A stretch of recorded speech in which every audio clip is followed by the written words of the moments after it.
I need you to knock some sense into me. I'm sure you can. Yeah, I don't know. I enjoy listening to you. I don't always agree with everything. All right, enough of this persiflage. So, you want my question? I'm certainly not going to get myself in trouble by telling you what to do. That makes great sense. Gosh, that's good. Did I overwhelm you with words and wisdom? I've got 7 kids. I feel like I could call you every day. Wait, you're telling me I'm wrong? Disconnect. Yes, I am, Dr. Ray. You just need to tune in to Dr. Ray, honey. He's got all the answers. Am I right or am I right? Probably. Now, from the studios of Living Bread Radio Network in Canton, Ohio, the hometown of Mother Angelica, here's Dr. Ray. What's with this begrudging probably? Eric, if you have any pull on this, you expunge that probably from this bumper intro. If not, I'll live with it. Eric Dumont is here today. Andrew Kruchek, my regular producer man, had to take care of some family things, so Eric is call screaming and doing the producing. He's doing both, so he's going to charge Ave double. I, on the other hand, will simply charge the same amount, although what I'll do is I'll cut the value of the advice in half. So either way, I come out ahead. If you'd like to be onto the program, oh, cute, Eric. Can't cut 0 in half.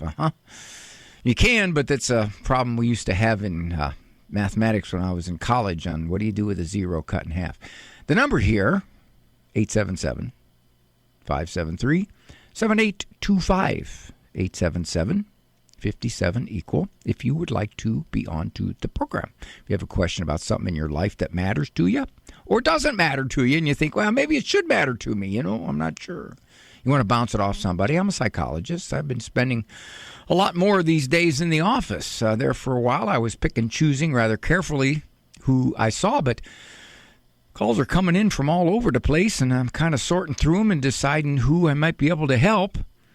But here on the radio, I'm not doing therapy. I'm certainly not doing diagnoses.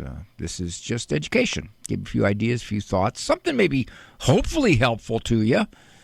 Most of the time when you ask somebody's opinion or advice, you're hoping for something you can use.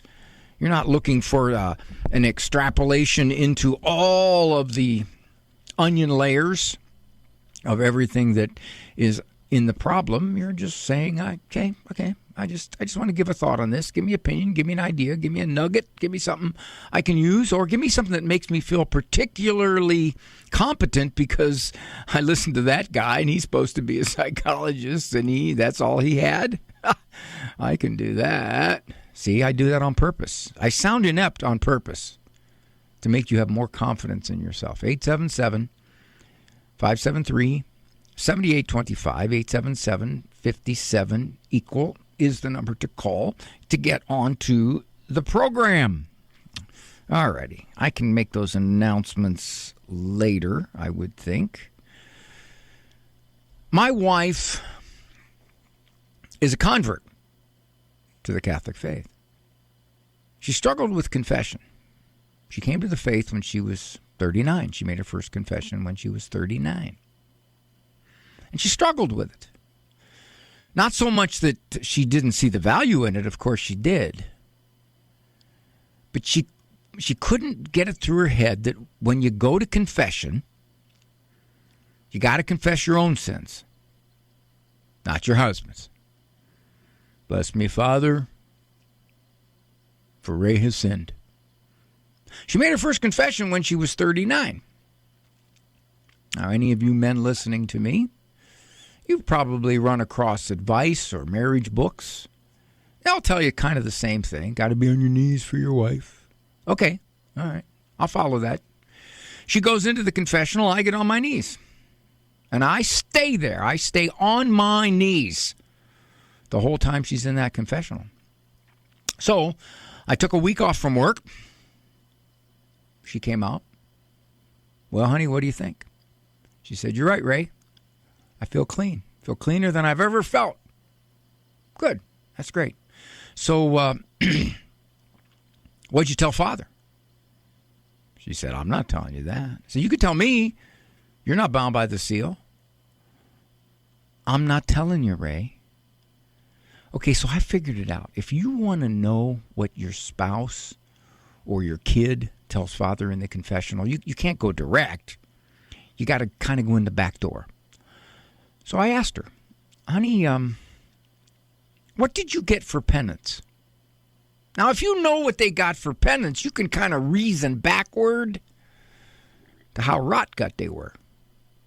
She said, I guess I could tell you that. I got a rosary. I said, rosary? That's not bad for 40 years of pagan muck. She said, with the stations of the cross at every bead. Okay. Stations are that's not bad for. I still gotta kiss you. Then she asked me, Ray, what do you usually get for penance? Me? Most of the time? Half a sign of the cross. Sometimes that's hardly enough time to levitate.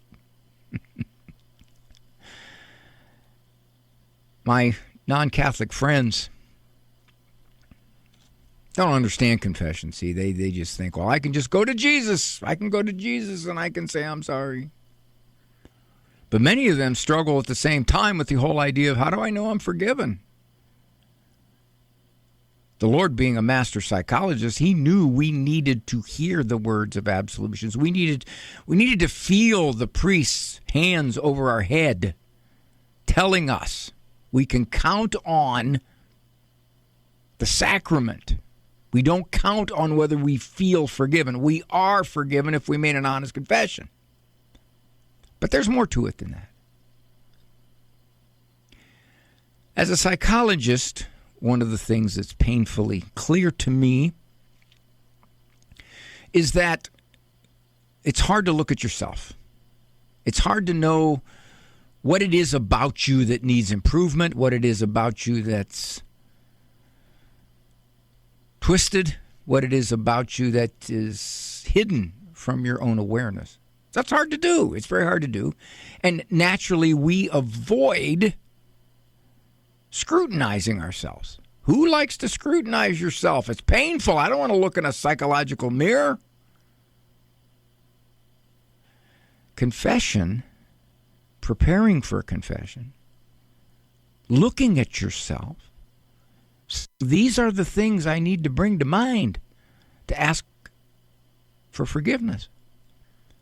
It makes you look at yourself. It makes you do something that you would naturally not do.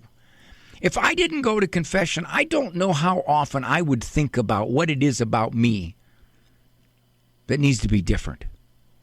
What it is about me that is sinful. What it is about me that hurts other people. What it is about my personality that really needs some smoothing out. Why would I think that? I don't want to think that. And I know many of you are frustrated with people in your lives when you say things like, can't they see what they're like? Can't they see what they're doing? They accuse other people of the very same things that they do. Are they blind? Well, maybe in a way they are. Or maybe in a way they don't want to look. I don't want to look at my flaws, my sinfulness, my weakness. I don't want to do that. But confession requires that. It makes me look at me.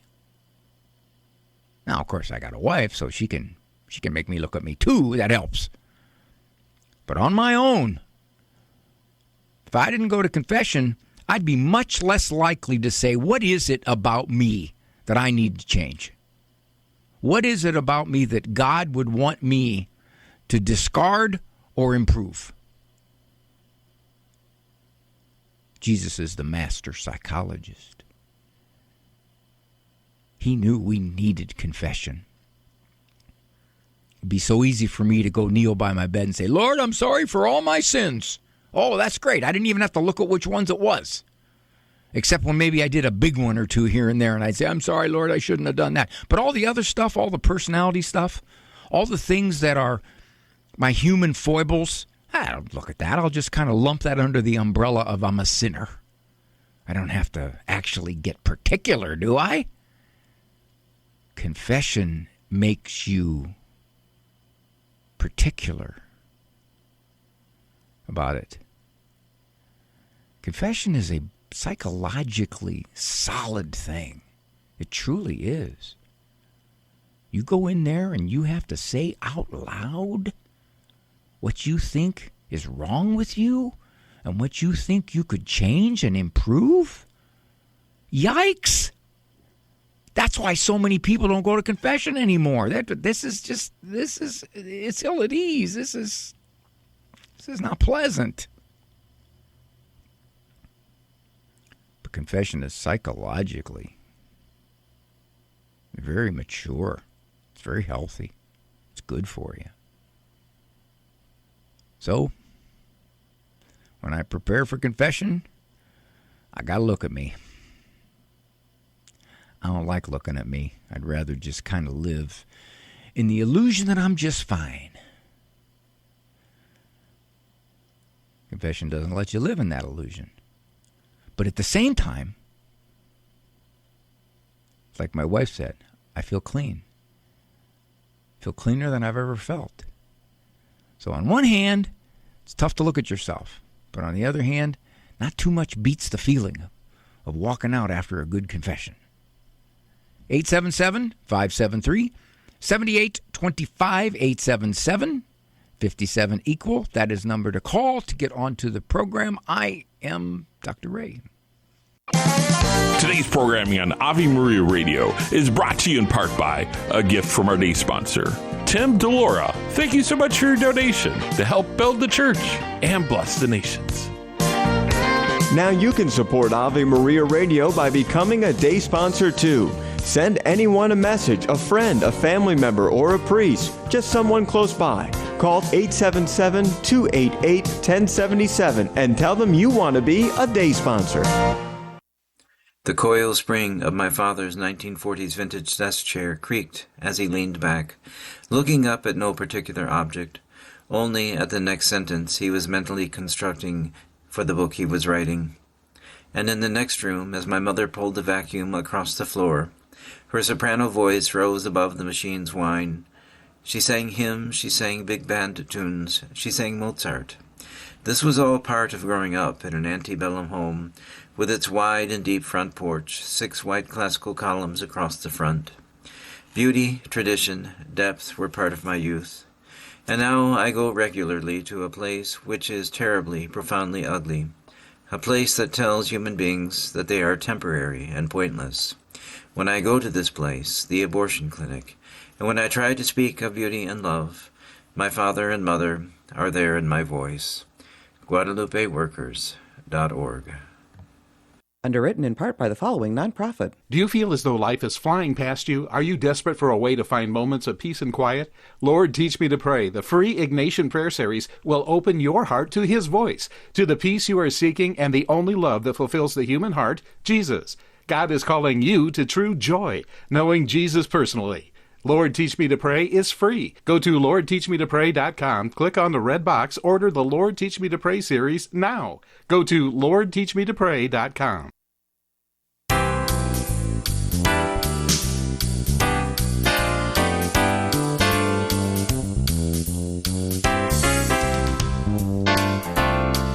Dr. Ray, do you always carry a picture of your wife and children in your wallet?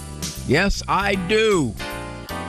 To remind me why there's no money there. 877-573-7825. This is Dr. Ray program. Doctor is in. I don't know what happened to Jamie. Said here, book recommendation for husband so he can communicate better. Well, I imagine she's thinking of the marriage book. Marriage, Simple Steps to a Stronger Marriage.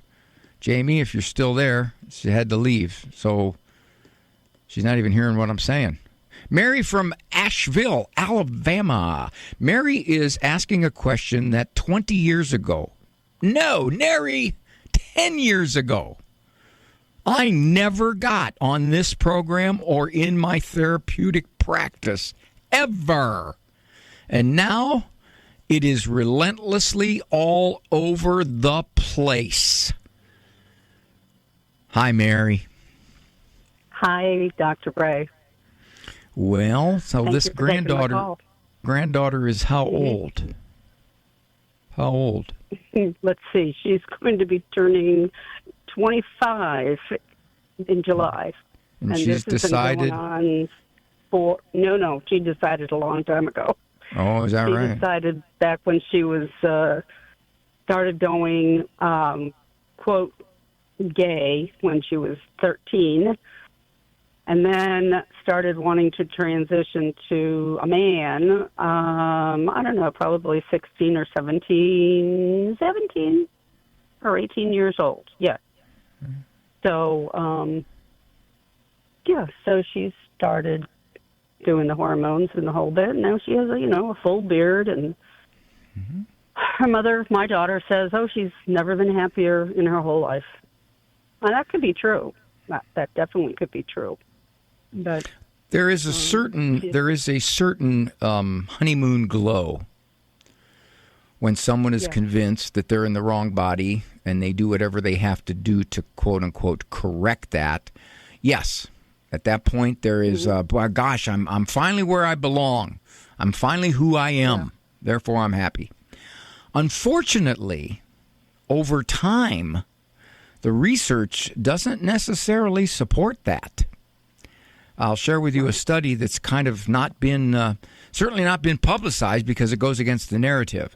I believe it was in Sweden, Mary, where they followed for 10 years now. They had to make it past that kind of honeymoon period. Followed sex reassignment surgeries, several thousand, for 10 years.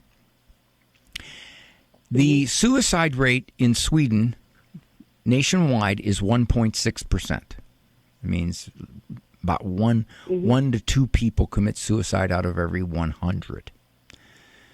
Do you know what the suicide rate was for the transgender who had sex reassignment surgery after 10 years? Probably a lot higher. Yes, ma'am. A lot higher ain't the word for it. 32%. Yeah. One third.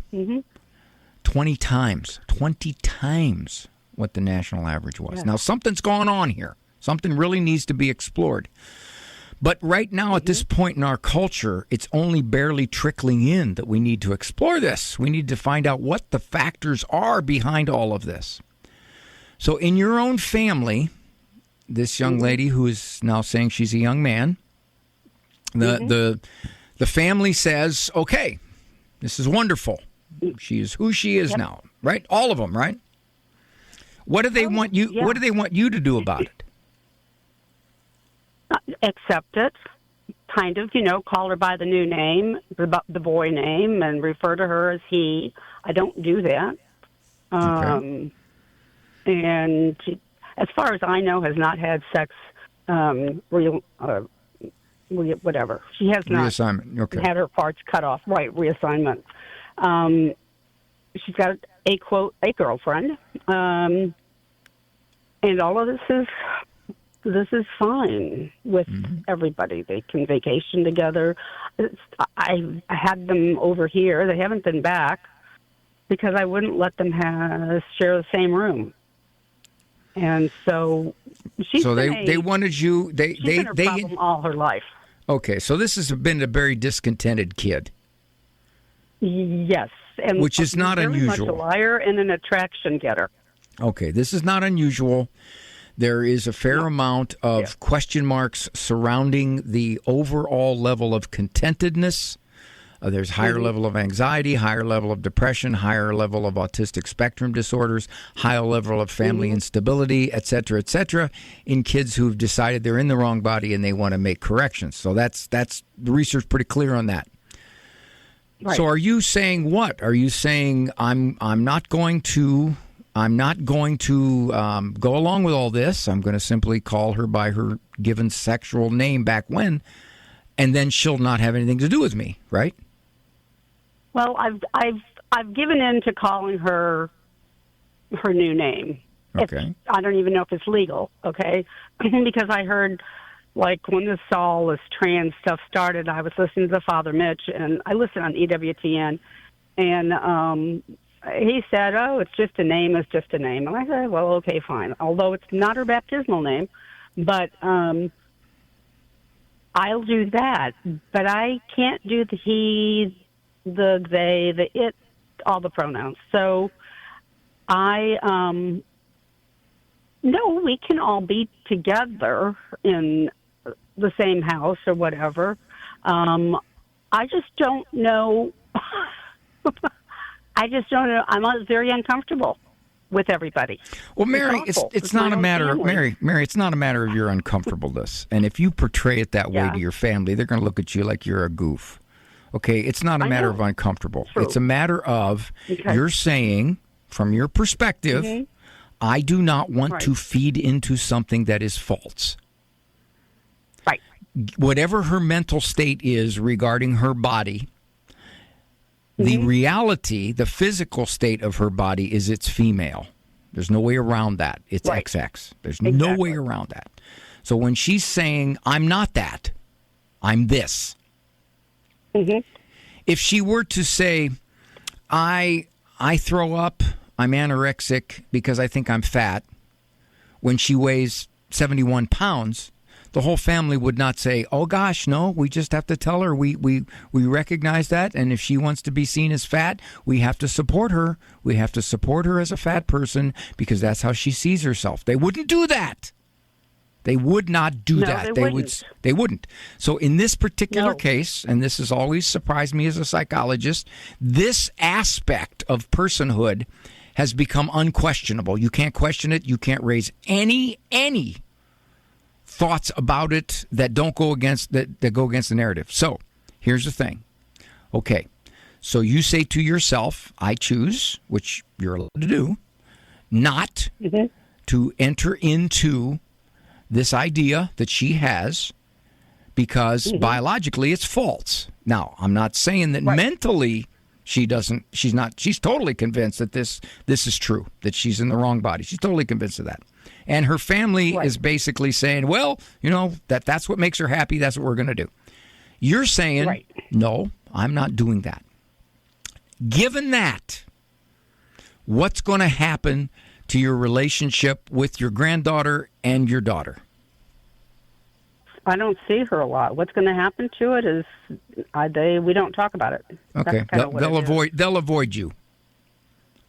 Well, no, my daughter's coming over for Mother's Day in 2 weekends, and with her husband. I mean, it's just something that they figure the crazy old lady is just, we're just not going to talk about it. We'll just continue on and have our relationship. And fair enough. That's a good way to do it. Just avoid it then. Because you're not going to convince them otherwise, Mary. All that's going to happen is either she's going to be content for the rest of her life in the wrong body as she was, and now she's in the right body, or in fact, she's going to find out that this isn't exactly fixing all of her problems. And it's a very common trajectory, by the way. When somebody's oftentimes very discontent or high anxious or high depressed or unstable or social struggles, that they think, okay, if I change my body, if I change who I am sexually, gender-wise, if you will, you can't change who you are sexually, but gender-wise, then I'll be happy. And there is an awful lot of a honeymoon, like your daughter saying, I've never seen her this happy. Okay, but that's because she was miserable for years. That's why she's this happy. But that said, it may be that in her mind she's totally convinced that I've finally discovered who I truly am. Okay. But you don't necessarily have to say, yay, yay, I celebrate it, I totally approve of it, if you don't. Just ignore it, right? Well, basically, yeah, they don't want to talk about it. You don't want to talk about it. Okay, so let's talk about everything else about it. Thanks, Mary. This is Dr. Ray, 877. Got a lot of calls up there, so I'll get to you all. Promise. 877-57-EQUAL.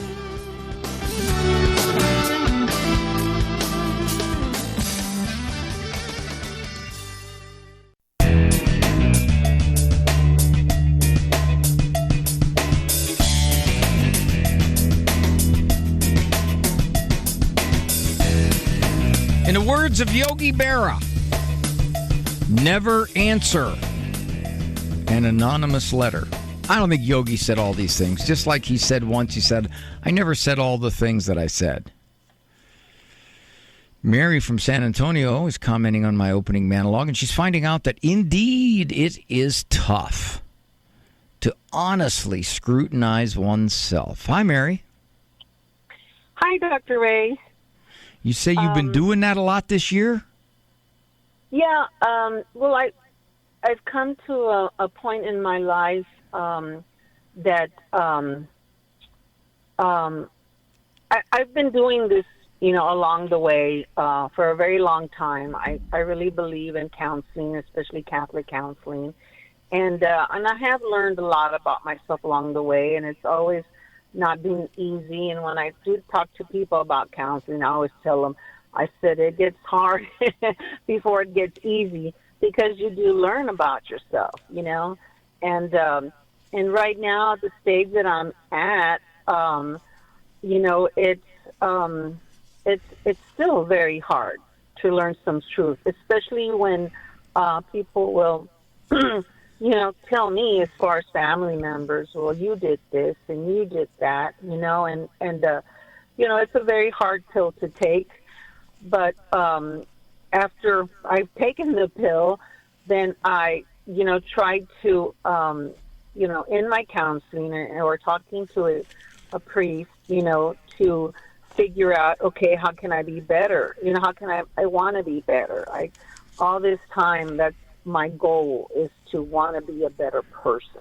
Mary, how do you scrutinize yourself without despairing, without saying, oh, how ugly I am inside. Oh, I didn't realize I had all those flaws. Oh my gosh, I'm a wretch. How do you come to the conclusions honestly about what you're like without slipping into despair?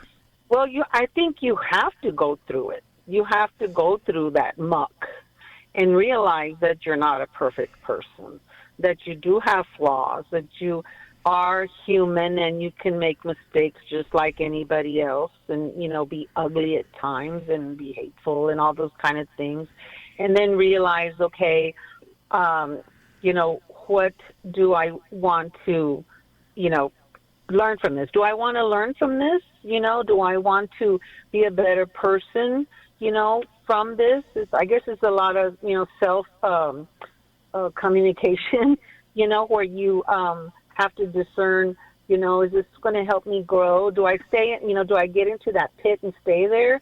Or do I learn from it, be a better person, and have the courage to say, you know what, either to yourself or to someone else, yeah, I can be that person too. I'm not infallible, and I want to be able to be a better Christian, you still have confidence that God loves you anyway. Yes, definitely. See, that's and the key. To learn to love yourself as God sees you. That is the key, because most people. Forgiving yourself, yes. If most people knew all of our inner ugliness, if most people knew what we were really like in a lot of ways, they wouldn't like us. And so we figure God knows what we're really like in a lot of ways, all the way down to our deepest core. And we tend to project onto him human reaction. I can't see how God would love me given who I am. Well, it's not because that's how he is. It's because he's love, and he's going to love you given how you are. Mary, thanks for the thoughts. Appreciate that. Bless your heart. Let's go to Ray. Ray has a comment on my monologue. He says, okay, I think this extends to the penitential rite of the Mass. Hi, Ray. Hello, Dr. Ray. How you doing? Okay, sir. Well, your monologue, which, by the way, is the first time I've listened to a monologue of yours in a couple of years, but that's another whole other story. Wait a minute. I want to know why. Wait. I want to know if it's because you had other things, or because something I said 2 years ago really hit you the wrong way, or you didn't like my style, or you said, I don't want to listen to this guy. Whole lot of life changes, including health problems, it seems like every radio I had suddenly decided to die at the same time. And meanwhile, I'm running back and forth to the hospital with my wife. And so you've been preoccupied with a lot of heavy stuff. A lot of heavy stuff, including in 2024, the loss of my beloved daughter. Oh, geez. So okay, the last couple of years have been pretty much a blur. Oh man. Okay. But, so what is this that you're saying about the confiteor at the Mass? Yeah, it kind of what you said paralleled a discussion I had with a priest this morning after Mass. As the penitential act, there's three options, and most of it gets down to two: either the confiteor followed by the Kyrie, or option C, which is usually you were sent to feel the contrite of heart, Lord have mercy, you came to call sinners, Christ have mercy, etc. I love the confiteor because I love going to confession. Confiteor is basically admitting publicly it's all my fault. And in other words, looking straight up at the crucifix over the altar and saying, yes, Lord, it's my fault. And it's not only my fault, but is in my thoughts, in my words, in what I have done, and in what I've failed to do. Yeah, that pretty much covers it. Yep, it's a pretty broad category. And yes, I agree if you're asking for mercy, it is kind of saying, admitting that you're at fault. But I think there's power in words, and there's power in admitting with everybody in the church that I'm a sinner, and I'm asking for your prayers and the prayers of the Blessed Mary, our Virgin, and everybody in the church. I think what you're saying here, Ray, is that when we say "Lord have mercy," which is a beautiful prayer, right? We don't necessarily have to get too particular. We just say, "Lord have mercy on me, I'm a sinner."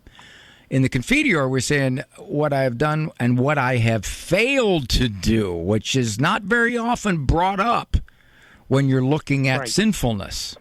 How I have not supported financially where I should, how I have not given, how I have not been charitable, etc., etc., etc. So you're right. I would say, and I think I've heard a lot of very wise priests say this, that we tend to sin with sins of omission more so than sins of commission. When you first come to the faith and when you embrace the faith, you get rid of some of the big immorality. You do. That's some of the first stuff that goes. It's the other stuff. It's the stuff of the personality that lingers and things that we don't do. Ray, good insights. I appreciate it, sir, and I'm glad you listened today anyway. Hope I don't have to see you 2 years from now. 877-573-7825.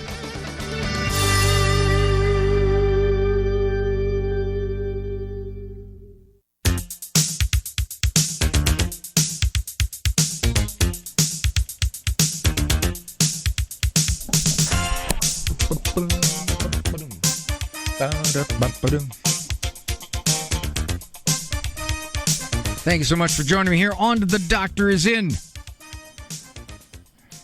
Nice to have you. Nice to have you here. A little piece of advice here.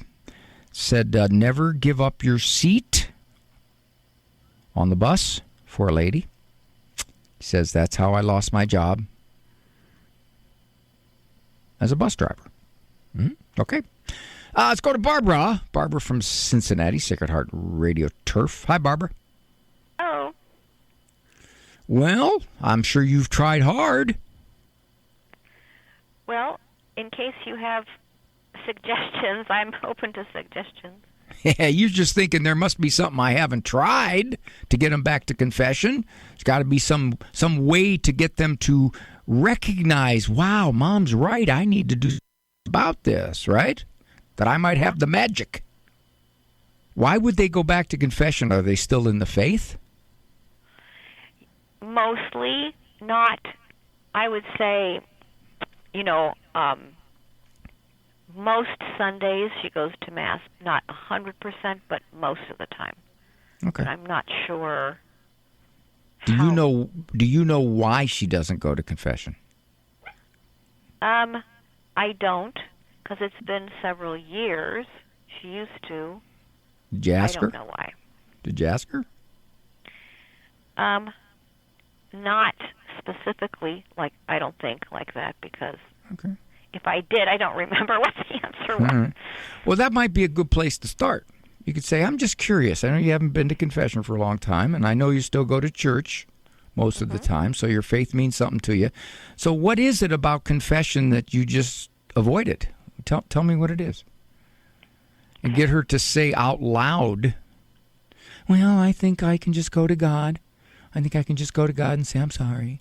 Or if she says, oh, I don't know, I just something about going and saying my sins out loud just is it's too anxiety provoking. Whatever it might be, at least she'll give you some insight into specifics. Because right now you don't know why she doesn't go. My guess would be it's probably I don't think I need to. It's probably what it is. Not because she thinks she's not a sinner, but because she thinks, it's no big deal. You can go if you want. You don't have to go if you don't want. Okay. And if it's that, then if it's that, here's what you say. You say, well, the church says that confession is very good for us. It puts us back in God's graces. So why do you think they would say that? Why do you think they would say, just go to your bed and say you're sorry? Why do you think that? And she doesn't know. There's no way she knows. Mm-hmm. She'll have to say, I don't know. And then you could say, well, okay, if you did know why they said that, would it make any difference? I don't know. Would you be willing to look at something that I could give you that would explain the value of confession? I don't care. Okay, then you go to Magis Center AI, or you go to Catholic.com, and you put in your question, why and what does the church teach about confession? They'll give you great answers. And then you can just hand her the article and say, hey, here, last time I talked to you, you said you just wanted to hear what the church had to say. Here's what they say. That's it. That's it. Well, hopefully that sounds like it could be helpful. Well, it could be, but how should I put this, Barbara?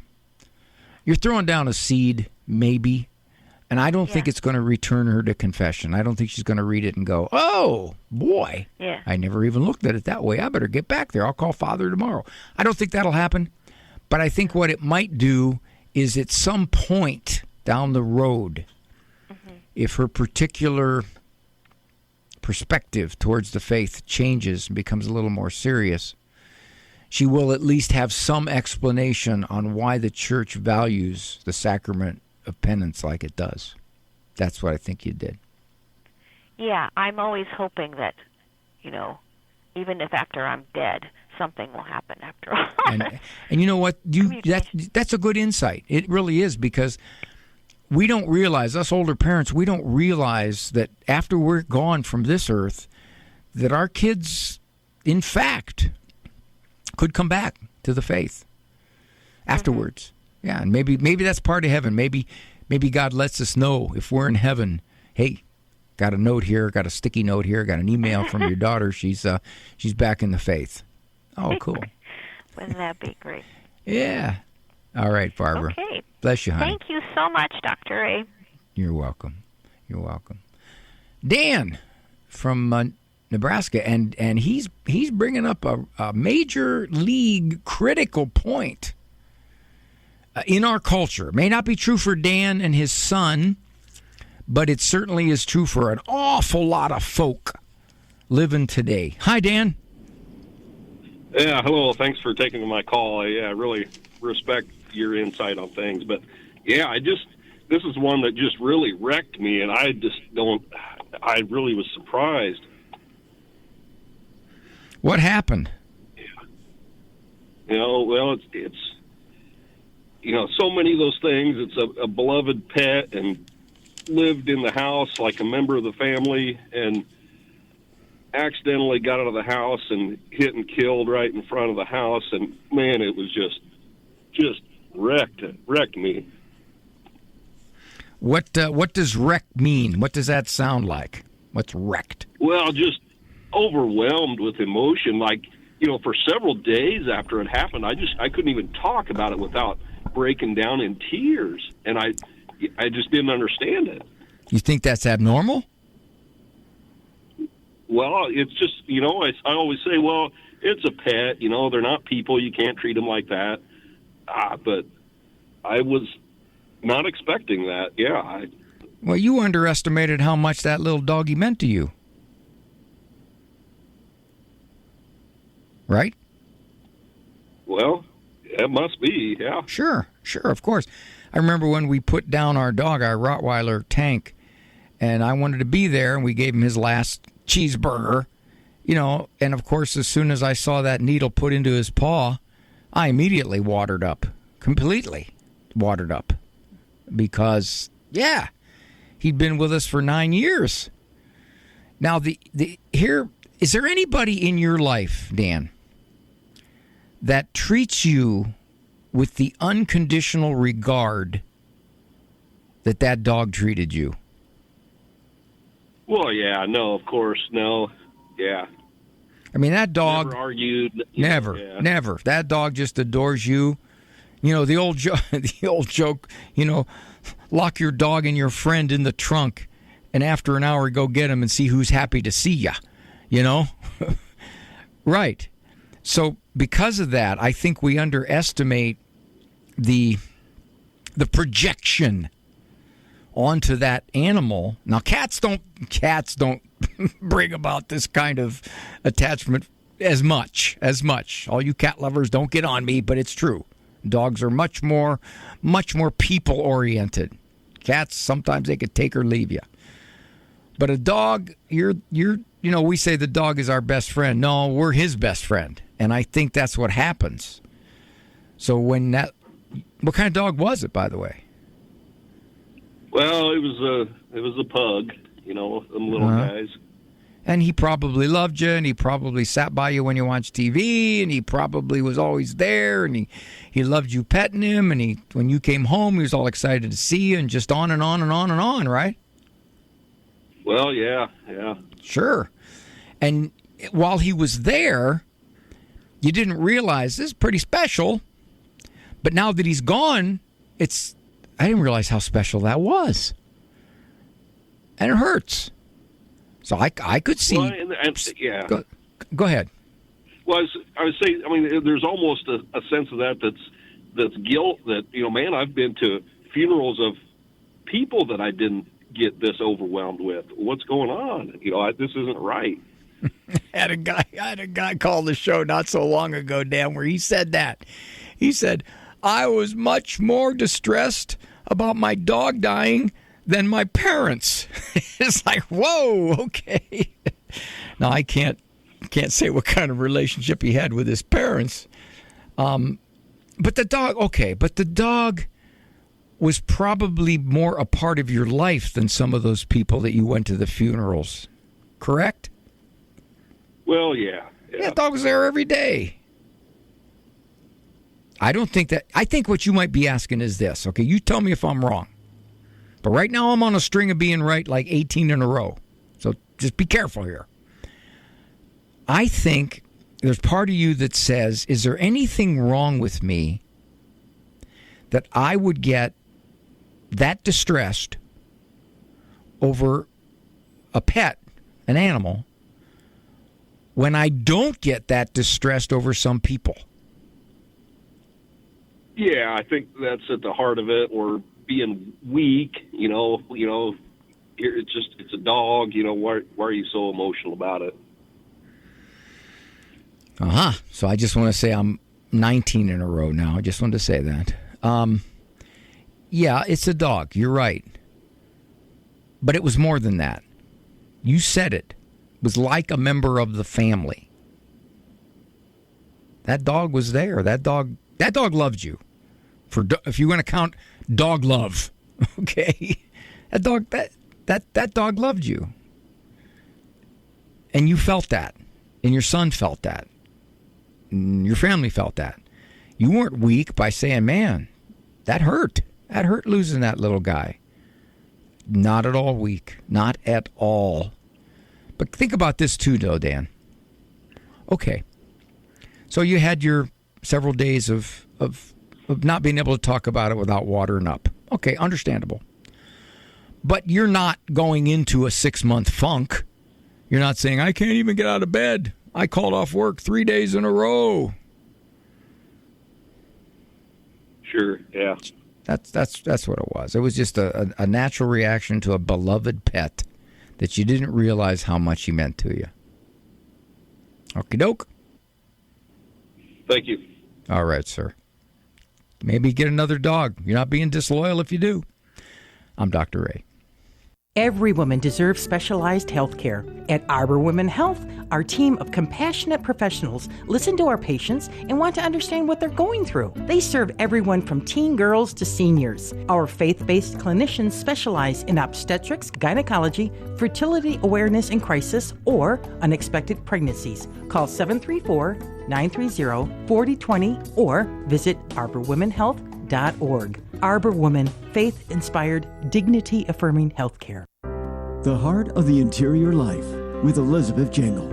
In the 11th rule of St. Ignatius of Loyola's 14 Rules for the Discernment of Spirits, St. Ignatius gives us the picture of the mature person of discernment. St. Ignatius compares those who are experiencing God's gift of security in spiritual consolation remain in humility, and those experiencing the insecurity of spiritual desolation are invited to trust.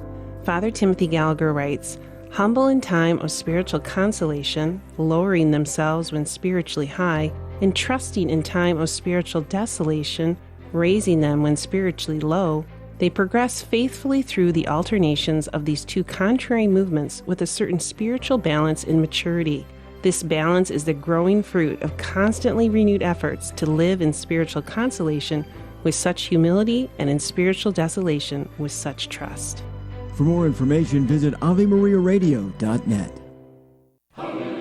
Light of the East, weekends on Ave Maria Radio. I am Father Thomas Loya. This week on Ave Maria, Pope St. John Paul II said that every encounter in the Bible between God and womanhood was an encounter of newness of life. It was so at the Annunciation, the empty tomb, and now at Jacob's well. Now on Ave Maria Radio's newest FM stations, 105.5 FM in Southfield and 107.9 FM in Ann Arbor.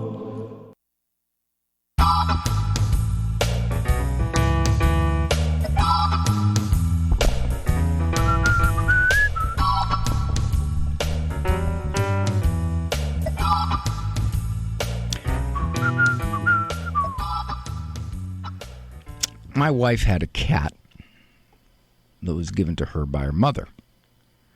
What was this cat's name? I feel bad. I feel disloyal to the cat. Honey, give me a text. Tell me what the name of that cat was. And this cat, I always made fun of, I never thought I'd be a cat lover. Okay, cats are cool because they're so fast and they're so quick and they're really admirable. If they were athletes, they could be super professional athletes because nobody could catch them and they could steal any base they wanted any time. And they can leap 5 times their height, so they'd be the best basketball players in the world if we had the skills of a cat. That's why I admired cats. Lola, that was her name, Lola. My wife didn't text me. I remembered that. What a sissy name for a cat. One day, and I don't know how I discovered this, that Lola had been hit by a car. She was several hundred yards away from our house. And I remember picking her up. I think I picked her up. And brought her back home. And I was crying. I thought, what? I'm crying over a cat that I always teased about having to be forced in our home? Yeah, I felt bad. I felt bad because she lost her life. And apparently, she'd crawled under my skin a little more than I thought. In a good way. So I perfectly understand how pets can become very important. But here's the one problem. I see this, that for many people, pets have taken the place of people. And you're familiar with all the statistics who say how many young people have pets instead of kids. Very true. But as we put pets above people, we're basically saying, I don't really want to have to interact in the messy business of getting along with people. Rather have a pet who pretty much does what I say, or who pretty much gives me no grief, or who pretty much is nondescript and non-challenging to my ways, whereas with other people, they can have different opinions, they can have different mindsets, they can have different personalities, all of which require me navigating them with charity and all of the other stuff involved. So, yeah, that's the one risk. Whereas as we become more intolerant of people, we become much more tolerant of pets. Thanks, Eric, for taking things over there for Andrew at Ave. And I appreciate so very much you folks' company. Walk with God, and if you want to have your dog walk with you, okay, go ahead. For information on Dr. Ray's presentations, books, and CDs, visit drray.com and follow him on Facebook and Instagram. The Doctor Is In is a co-production of Ave Maria Radio and EWTN Radio and carried across the EWTN Global Catholic Radio Network.